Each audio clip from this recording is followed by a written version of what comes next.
What's good out there, world? You know who this is, Audio Manipulator, here on a good Thursday. Do we do Throwback Thursday anymore? But anyway, if we don't, I got some throwback for you today.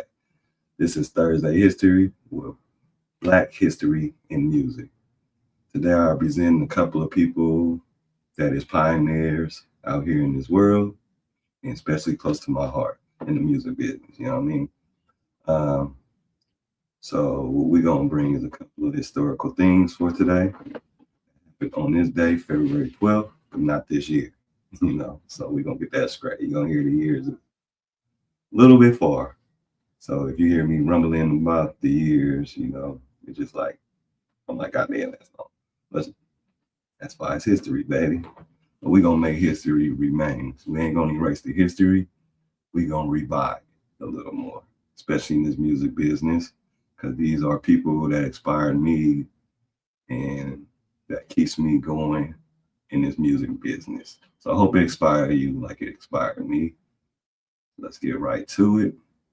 I'm going to present this first person. He was a pioneer at his times, so let's rock. Get it out the mud, get it out the mud, get it out the mud, get it out the mud, get it out the mud, get it out the mud, get. I had to use sheets for curtain. Okay, we have here George W. Johnson, 1846 to 1914, was a pioneer, former slave, and a street performer who became the first African-American recorded artist achieving world spread popularity in the 1890s.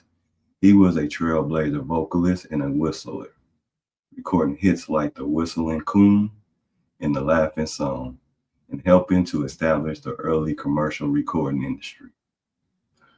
The early life and career, he was born in Virginia. Virginia got a lot of legends out there. Shout out to Virginia, you know what I mean? But anyway, let's get back to him.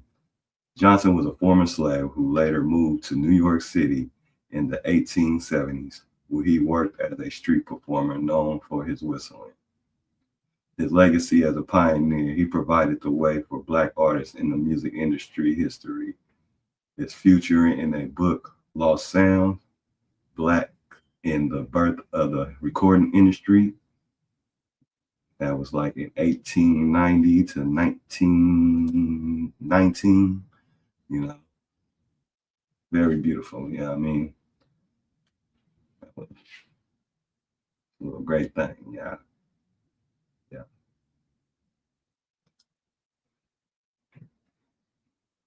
So that was a little history of George Johnson.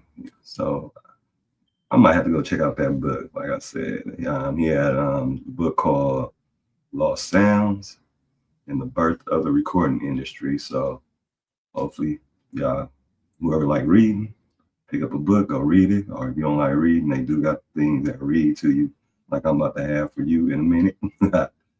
But yeah, so let's dig deeper into it. Let's dig deep.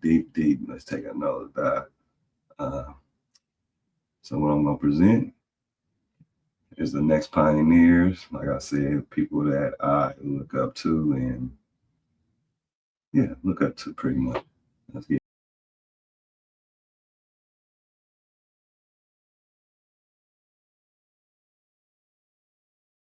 1961. The Miracles give Motown its first million seller. On February 12, 1961, The Miracles' Shop Around was officially recognized as Motown Records' first million-selling single. Written by Smokey Robinson and Berry Gordy, it was also the label's first #1 hit on Billboard's R&B singles chart and peaked at #2 on the Hot 100.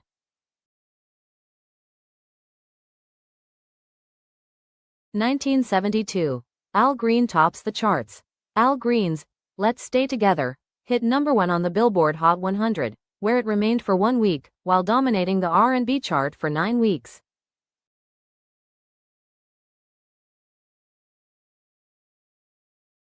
(1968) Jimi Hendrix returned to his hometown of Seattle, where he was presented with a key to the city and an honorary high school diploma from Garfield High School. 1990. MC Hammer releases landmark album. MC Hammer released his third studio album, Please Hammer, Don't Hurt Him, which became one of the best-selling hip-hop albums of all time and featured You Can't Touch This. 1997 ending the East Coast-West Coast rivalry. Following the death of Tupac Shakur, Sean, Puffy, Combs and Snoop Dogg held a press conference on this day urging an end to the violent East Coast versus West Coast rap rivalry. 2000. D'Angelo's Voodoo hits number 1. D'Angelo's acclaimed second studio album, Voodoo, reached number 1 on the Billboard 200, replacing Carlos Santana's Supernatural. So there we have it, a little bit of history for today. Like I said, this is Thursday History, Black History and Music. If you enjoy, go ahead, press the thumb, subscribe, like, whatever, you know what I mean? Your viewing is very important to me. I just want to get a little bit of history out there before I dig into the deep end of mixing with y'all. But yeah, thank you for joining for today, of Thursday. See you next Thursday with another Thursday History and Black History and Music. You know who I am, but if you don't know, this is Audio Manipulator. About to show you how to manipulate these tracks. So go ahead, do what you do. Let's do the do. All right, buddy. See y'all later, man. Let's get it.